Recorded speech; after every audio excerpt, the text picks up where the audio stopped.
what we're going to read to you tonight. And when I say we, that's me, Andrew Davis, and Joe Hayes, and Sharon Franco, is a selection from my poem, my long poem, Impluvium.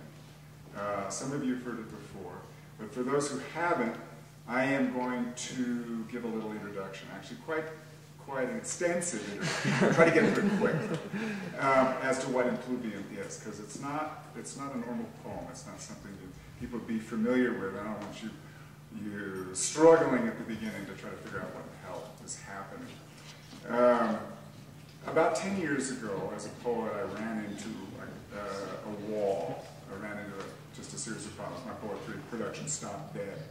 And there were many parts of it, of what was going on, but the two main problems were that first, I began having trouble. The first sign of trouble was I began to have trouble using the word I. That sense of the poetic, coherent personality began to abandon me, which was disturbing.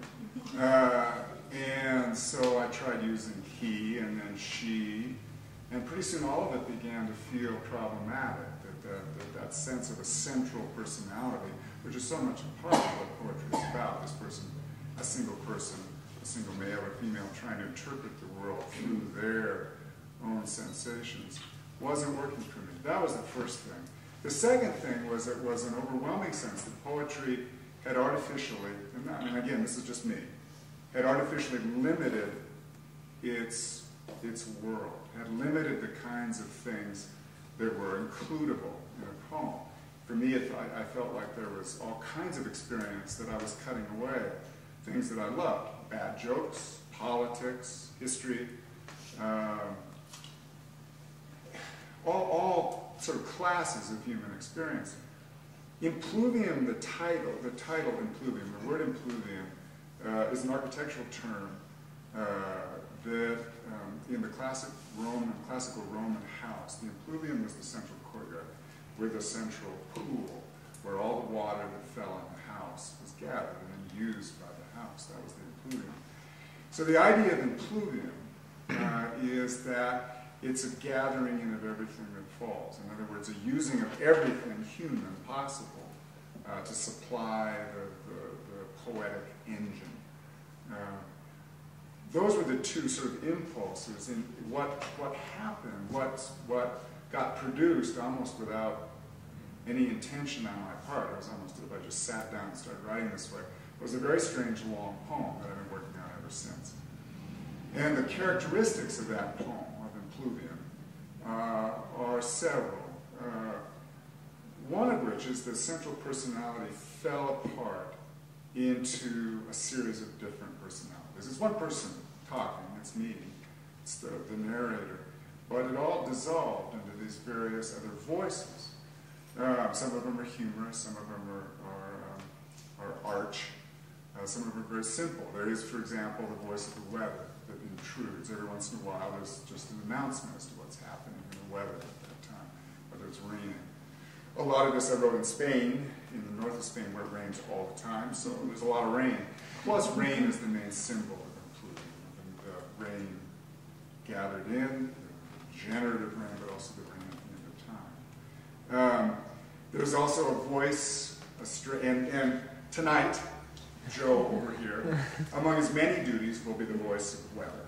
So it's a very dignified role here. One of the other voices is a voice which I call, for want of a better term, the voice of Athena, the voice of a god. Now, as I've said many times, my idea of gods is a little unusual. My sense is that gods still exist, they're everywhere around us, they're just unemployed.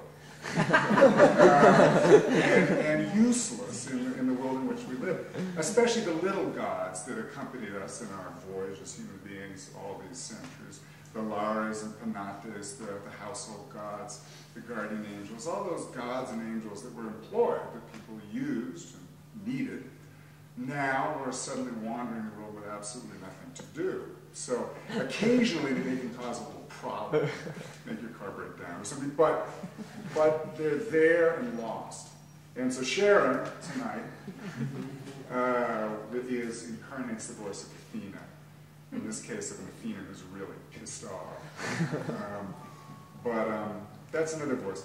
In the poem itself, in Impluvium as I wrote it, there's also, again, a bunch of other voices. There's the main narrator, and then there's which is a voice you'll recognize tonight, and then the narrator's inner voice, which is always giving the narratorship, which is a voice most of us have. It's a whispered voice that comes in conflict with the narrator himself. There's also an academic voice, that I've cut out for tonight, which is mostly humorous. Though still often, sometimes has something important to say. Anyway, those are the main voices. In Impluvium, as it's written on the page, they're separated out by how they're indented on the page. So you can kind of see. When it's read out loud, the reader has to separate those voices for the audience, so we'll do our best tonight. Now, what we're doing tonight, however, is something slightly different. When I thought of giving this reading, I knew which part I wanted to read, and I thought I would read it alone, because I felt that the main point was for one person to read all these voices. People have suggested in the past that I do it as a theater piece, but I always thought, no, the main thing is that this is one person with all these voices. That's the point. But I came up against one part, and you'll know right away what it is as we read it, where it was just impossible. There's no way I could read it. And so as I thought about it, I first thought, Joe would be perfect for this part.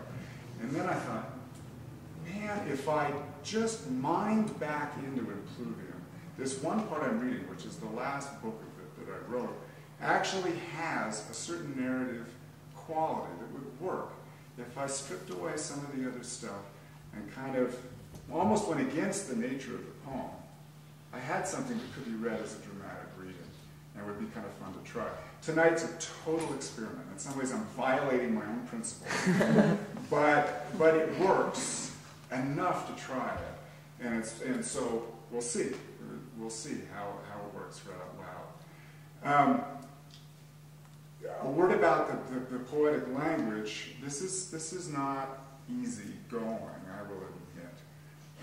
And so I'm going to give you just a little bit of hints as to what's going on. Just kind of little guideposts to kind of anchor you as you go. This section of Impluvium, this last book, there's lots of different things going on, but the two main problems that the narrator is struggling with, well, the main problem is what the bejesus are we doing on this earth and what's going on with us, like all poetry. But there's two sensations. One is a fixation with the sense that the little life of things is dying, that we're floating off the earth, that the little life of things, the little life of words and attachment with things is going. So there's lots of references to little bits, little things. That's one impulse of the poem. The other is an obsession that I don't entirely understand with the main personalities of history as they relate to the 20th and 21st century, to this horrific period, really, that we've lived through, if you think about it. Starting with Lincoln. Now, Lincoln is a personage that we'll spend some time with tonight in an unusual way. And it's important to emphasize, as the poem does, in parts that I've cut out, that Lincoln is someone I have a great affection for, but I savage him tonight for reasons maybe you'll see. Among these characters that will appear tonight are, I don't have any hesitation going for the big ones, Stalin, whose real name was Djugashvili, nickname was Koba, so those are names you'll all see. There will also appear a character named Kusa Musa, who was an American-educated right-hand man of Muammar Gaddafi, who was head of his secret police, among other things, and also his face in the world. Tariq Aziz, who was Saddam Hussein's Christian face in the world. Other people who you will recognize, you will know. Just little tiny things. Jose Tomas is one of the, depending on your point of view, that would maybe not like this word, but one of the great matadors in Spain right now, a man of horrific casualness about his own personal safety. Traje de luces is the outfit that a matador wears, the light-spangled outfit. No eres ningún Jose Tomas is a bad joke, but I can't resist telling, especially tonight. You might remember the I knew Jack Kennedy and you're no Jack Kennedy. This is you're no Jose Tomas. So it's appropriate for tonight. The Curse of the Bambino, most people know. That's when God decided to really get pissed off at the Red Sox for selling Babe Ruth. So there we go. Right. Oh, I should say that Joe and Sharon have their moments, and you'll recognize them when they are these individual voices. But in the way I cooked it up tonight, they also participate in the general movement of the poem, which is part of the experiment. So that's not the only thing they're doing, but you'll recognize when those voices come up. So.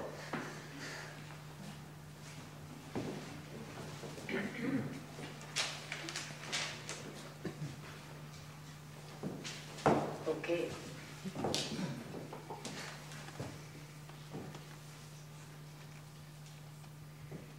Impluvium. Bit of a thing bit in a thought rack, bitty bit unbidden, half pint word bit, underbit in overland, smoldering. Lost bit, least bit, fig bit of the mind, in a bad light, bitter, bad bit at bedtime, also bitter, in gullet, mouldering. Tidbit, tasty one tad, one tit, one sip to sup. That's it, that's it, that's all of it, this nit, this tot of dross. Subfusk half-wit, idiot, you idiot, nitwit, snot, you sought the lot, this bit, this itty bit, lost. No bit, new bit, in bit, out bit, night bit, day bit, go bit, stay bit, light bit, orbit, pause. Who bit, what bit, when bit, why bit, your bit, my bit, stay bit, door bit, less bit, more bit, pause. This bit, is bit, the bit, in bit, of bit, things bit, pause. Rain. Bitter. What? Bitter. Very bitter. What? Bitter this. Say what? Very bitter this. Huh? But better you. Huh? Better you than me. Better you than me. Fuck you. Better you. Fuck you. You awake? You awake? No, not awake. No, not awake. Maybe dreaming. Maybe turning in my nest. Maybe rising just to lie down. Turning to at once lie down. Pondering perhaps a little. Perhaps cocking one eye an instant. One snapshot second. Then locked up firmly. Forgotten in some box. I will not be called out to play. I will not remember the old ways. Will not recover, not even for a day, my ancient songs and armaments. I will not echo in the world's silence, add insult to this curse of deliquescence, this fading to a being thin as onion skin. You don't speak, you rustle. You don't talk, you shiver in the wind. And meanwhile, in Egypt, halfway round the globe, they got together and kicked up quite a fuss. Some kid in Tunis fries himself alive and the whole shooting match goes up in smoke. Thank God those guys in khaki suits are standing by to keep folks in line and make sure things don't get out of hand. And meanwhile, there in Washington, the president's got his eye on things. Between you and me, he's mostly making certain things turn out for the good old USA. That Israel's ducky, and ducky stays. And in the Suez, from one sea to another, they're passing ships from one end to the other as fast as they can. And meanwhile, in China, keeps on buying the lousy debt of the rest of us and stuffing garbage in the air for all they're worth and damning every damn thing can be damned. God help the poor folk and the fishes. And the old earth lolling on its axis under all that weight of water and people. And meanwhile, with a mess of nifty tricks, some homegrown, some the latest deal, we're busy blowing everyone to bits. Me blowing you, you blowing me. But mostly, you get blown up, I agree, as most of the blowing's done in your backyard. And meanwhile, Merkel, in the midst of learning the rest of Europe, the joy of being German, and meanwhile in Italia, Il Calaviere cuddles with teenage prostitutes and buys the entire info apparatus of a modern European country to save himself distress in case some reporter gets a hair across his ass. Democracy here, democracy there. Wherever we are, we get what we deserve. Or is that so? Or is it that some folks get a double dose of deserving, ours and theirs? And meanwhile, we live on in splendor, in karmic puberty, in smart-ass, selfish, endless adolescence, just playing with our stupid toys. Oh boy, oh boy. Marx or social or capitalism, this just seems like onanism. And meanwhile, glaciers are shrinking and the ice caps are cutting back and polar bears are getting good at swimming and Australians in water to their keisters and Russians boiling in their furry suits and watching all the wheat fields shriveling and wondering what we all are going to do to put kasha on the dinner table. And the rest of us driving circles in our cars and flying in airplanes around the world to turn around and fly right back again, and filling up the sky with vapor trails, which works like some enormous magnifying glass to zap us like a kid does ants. And meanwhile, some dumbass poet spends his time in searching for a land of milk and honey, of innocence, where all the words still taste like figs and things still have the feel of things. And folks in birthday suits can sit around all day telling the stories which still make a kind of sense. A place as used to be or was to be or went off far away, and no one's got a clue to where it is. Rain, thinning, wind, lifting. Stupor bowl, Swiss cheese in a fondue dip, Cheez-Its generally, sweat socks in a marinade, easy day of popcorn balls, caramel apples lazing on a stick. I'm sick. I'm sick. Gotta have the strength of my convictions, says me, says me.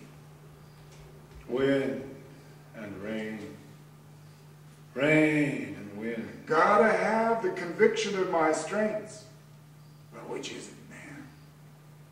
Oh, Wind and rain. all day, all night, Mary Ann, rubble at my feet, rabble at my feet. Perky, parquet, paraquet, paraquat, orquet. Item. Nothing, no say. Scalia, scoria, nothing. Por qué? Achoo, achoo. Between you and me, he hasn't got a clue. Wind and rain. And the Red Sox buying Roma. Don't they know? Don't they know? Jesus. Some further iteration of the curse of the Bambino.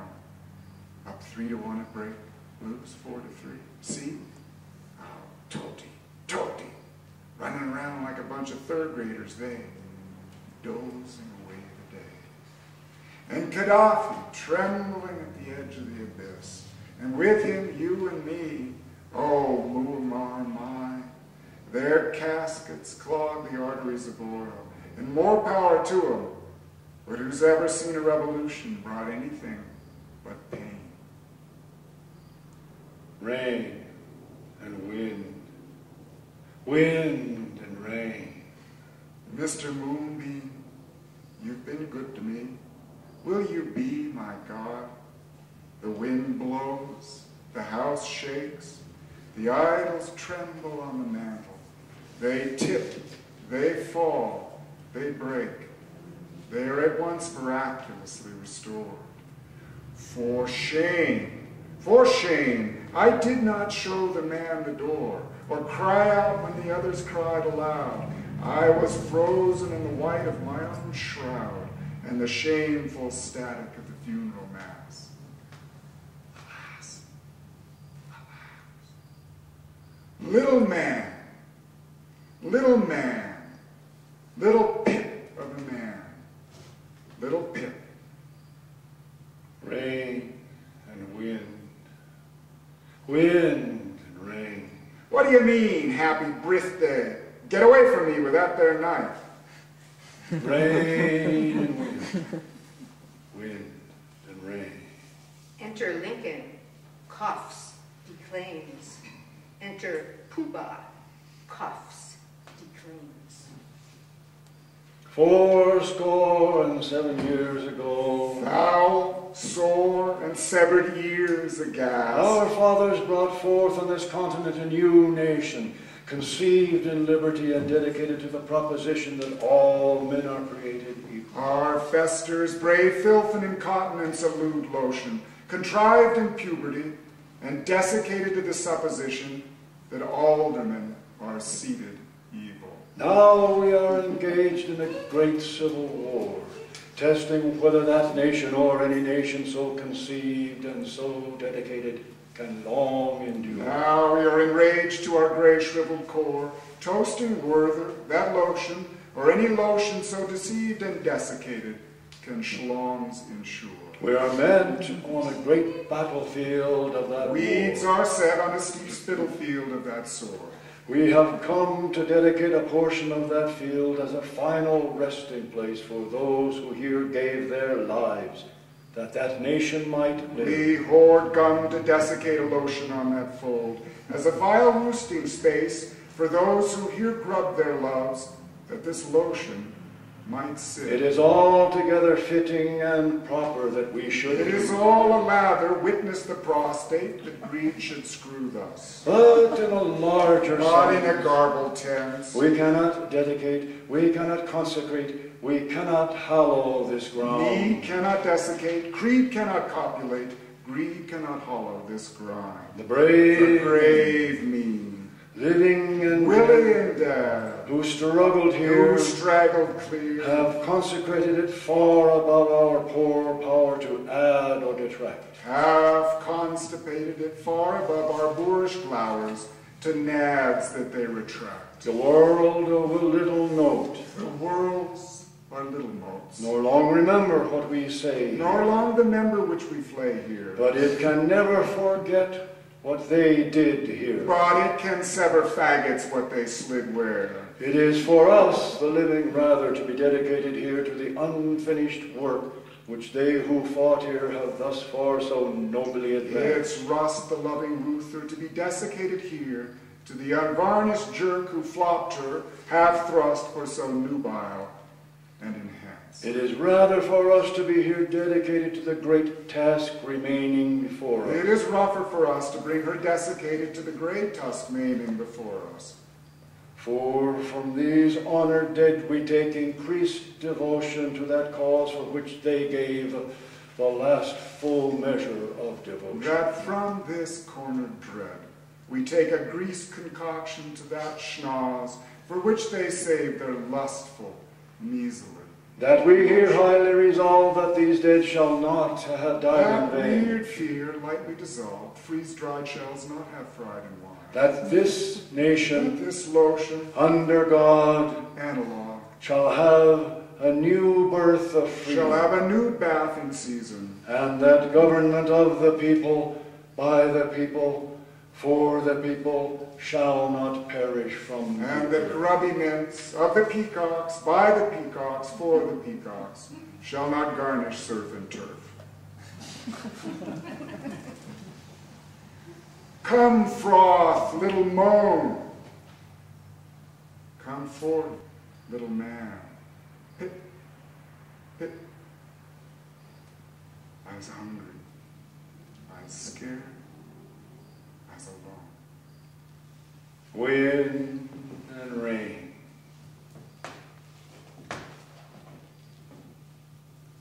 Crowds of old men, geezers, living ghosts. Come, froth, little moan. Come forth, little man. Pit, pit, bit, bit of a man. Mr. Manuel Tunes, I need you. You and your best gods. Your bon mot, your big ideas, your rooster's strut, your loopy grin. Fear to nothing. Fear to everything. If only my lips could form one decent word. My limbs do more than helpless laborings, tentative flappings, grotesque, impotent spasms in the thickened air. I scrabble in the alphabets of spells. What alphabets? Roman, Greek, Hebrew, Aramaic. This one must be the Cyrillic, and yet the lines are all akimbo, the breath mephitic. The senseless succession of the runes exhales a stench of centuries, a musk of long abandonment. I invent, I croak a single sound. I make a tiny, awkward motion with one hand, a clumsy memory of some sacramental action. Unknown language, unknown spells, unknown wilderness of tastes and smells. Bad man, bad magic, inutile, amateur. You conjured him, but look who has appeared. Kusa Musa, I'll be damned. How came you here? Your time's up. You look queer. Vendedor de seres. ¿Quién es? ¿Quién eres? Kusa Musa, pudding and pie, seized the boys and made them die. U.S. reared him. Michigan gave him suck. Rest of the world is just one out of luck. Oh boy, and biting good the hand what feeds him, gratitude is gone right out of season. Cut and run a little early, didn't show pattern. Clearly, that old man fooled you good by hanging on. Inconveniently, fooled everyone else too. Clearly, inconveniently. And there's Tarek Aziz. Hey Tarek, what's up? Saved for the moment from eternity at the end of a short rope over a long drop. But you there, Hank and George and Dick, and you there, Bill, drink belly up and drink your fill at this clotted, filthy puddle of Tiresias. Time to get down and get serious. Not waste our time on fur and lightweights. This here get-together's no way just for dark-skinned folk.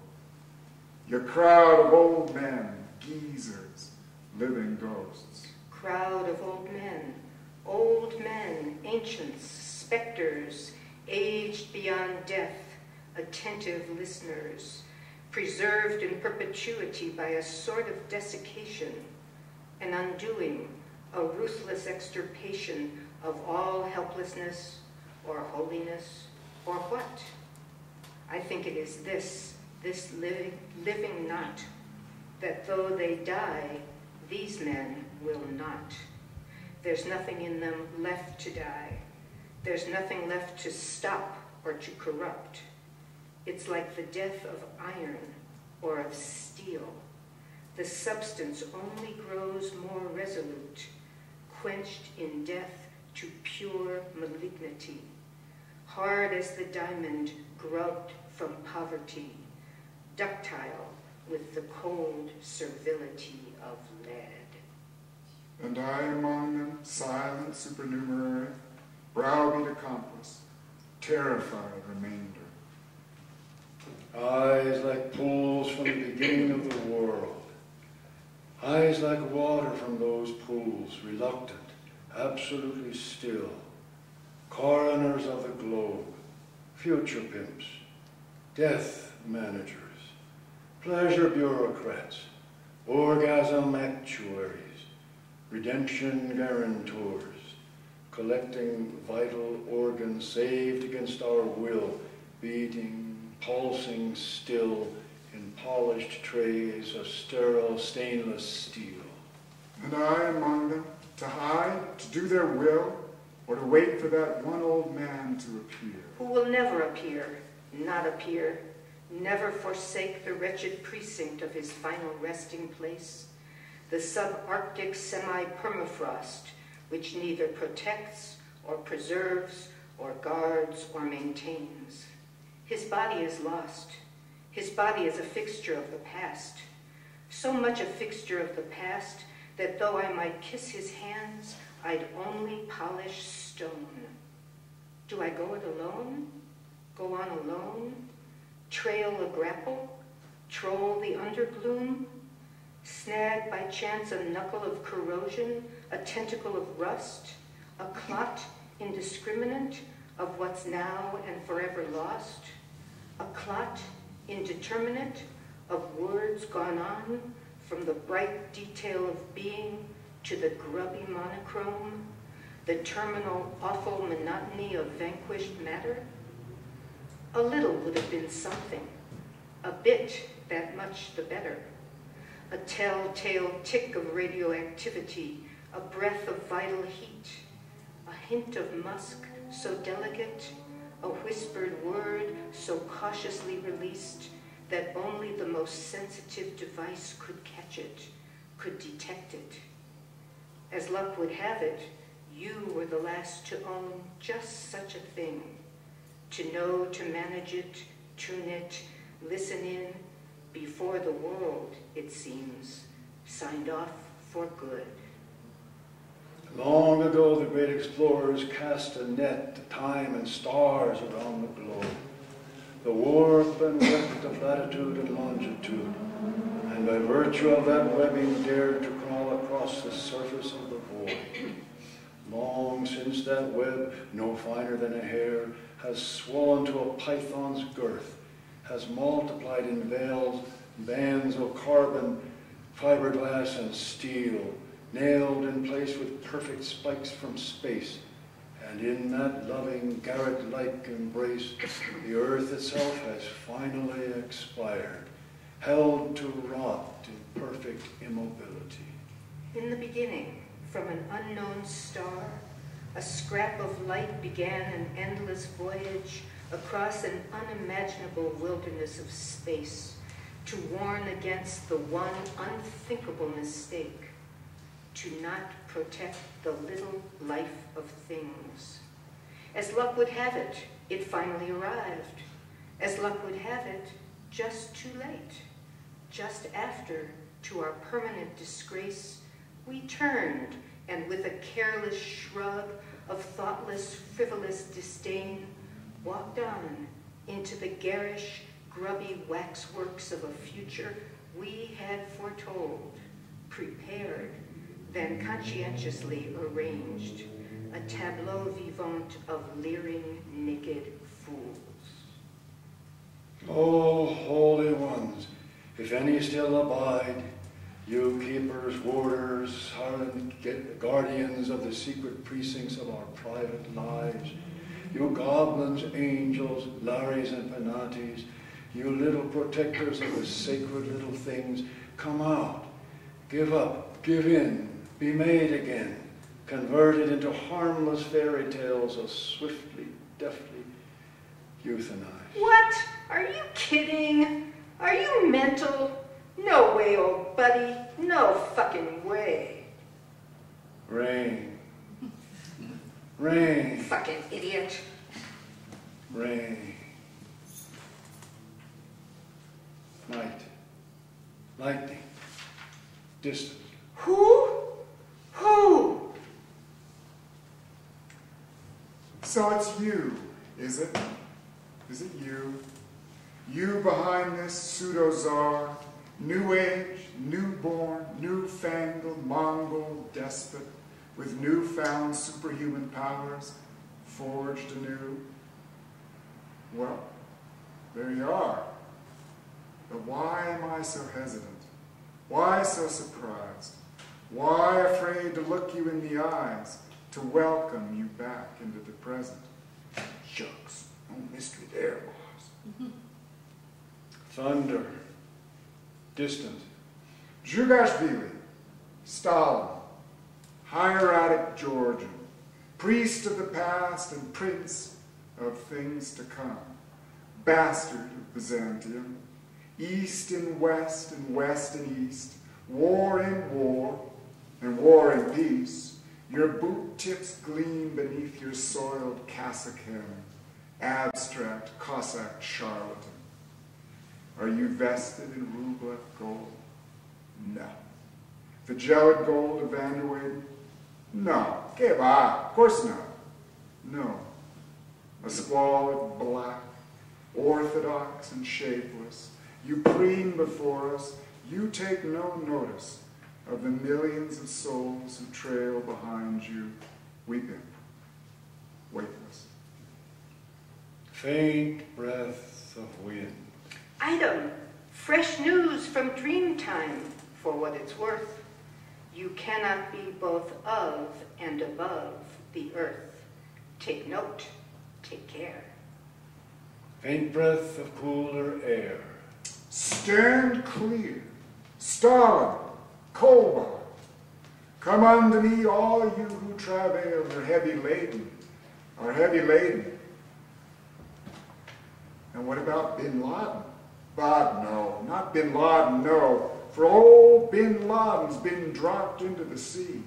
Old Bin Laden's been dropped into the sea. Conveniently. For sure he was heavy laden.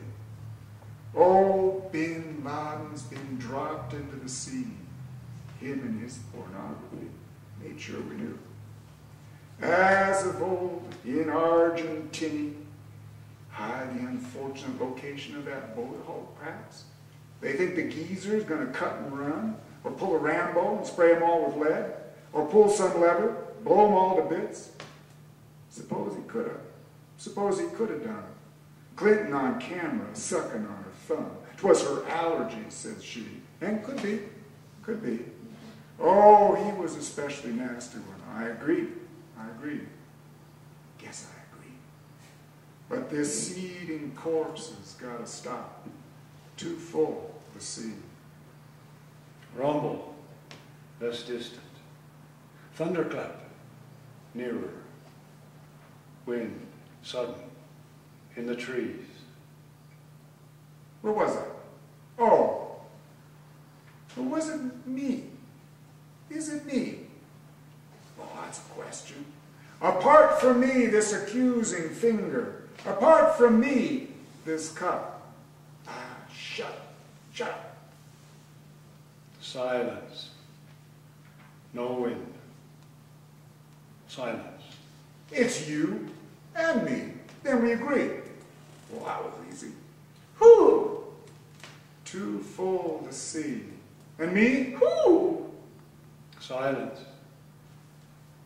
Silence. What's with it with this century? Don't know. Don't know. Is it me or is it you? Beats me. Beats me. Faint wind in the trees. Faint wind in the trees. Then stronger. And you, Mr. Obama, now you've dipped your hands in blood. And do you like it? Posing in your soiled traje de luces. No excuses. No excuses. And the folks at home just lap it up. Well, that's nice. Well, that's convenient. That's cute, isn't it? Te digo, no eres ningún Jose Tomas. But what happened to that kid from Honolulu?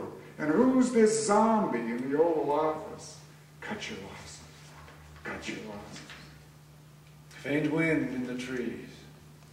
Then stronger. Stronger still. Then silence. Silence.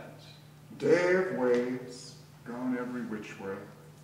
Day of indecisive surf, uncertain earth.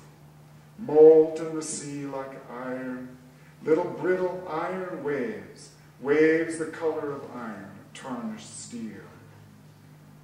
And me, where's the me in all of this? The Mongol hordes gone every which way? Gone, don't know, gone mostly westways, I'd have to guess. And frogs and Germans heading east to die, frigged, frizzed up to their dicks in mud and shit. The wind bloweth where it listeth, after all. It bloweth where it listeth. Where does it listeth, anyhow? Don't know. That's just how things go this century. Thunderclap, wind gust, slaps, drop spats, spits. That's it. But that's it. I got it now. That's it. The little things. From now on, buddy, it's the little things. The little things. When a sparrow beaks a bit of straw, I'm there. The little things. When a sparrow beaks a bit of straw, gives little dips and pirouettes of pleasure, I'm there. I'm there. The little things. The little guys. I'm there.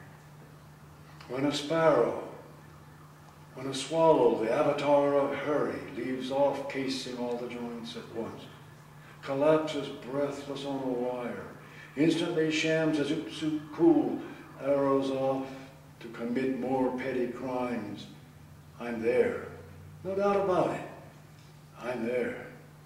Count on me. I'm there. When a snail, pensive, chaws a cabbage leaf. When a spider, avid, sucks a fly. When an earthworm shits his tiny, perfect brick of earth. I'm there. I am completely present.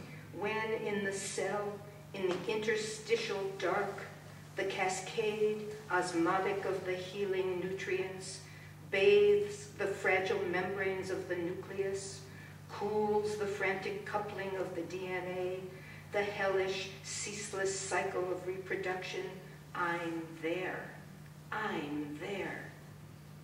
When in the atom, in the interior galaxy, in that masterwork miniature space, the frenzied electron locked in the embrace, the whiplash impulse of the circling spheres cries out for its essential opposite, or to be utterly undone. I'm one with it. I'm there. Count on me. Count me in. I'm there. I'm there. I'm there. Nota bene, you cannot be both of and above the earth. Last gust, last lightning in a single cloud, last thunderclap. But then again, this whole thing strikes me as disorganized. The whole thing strikes me as absurd. The whole thing strikes me as a little queer. Old mangled tunes, my own, my dear. How is it in the loam? How is it in the reeking earth? I feel alone. You've left me alone. Poor me. Poor me. You've left me with these jerks, these little things, this sea. Night, flat calm, heavy rain.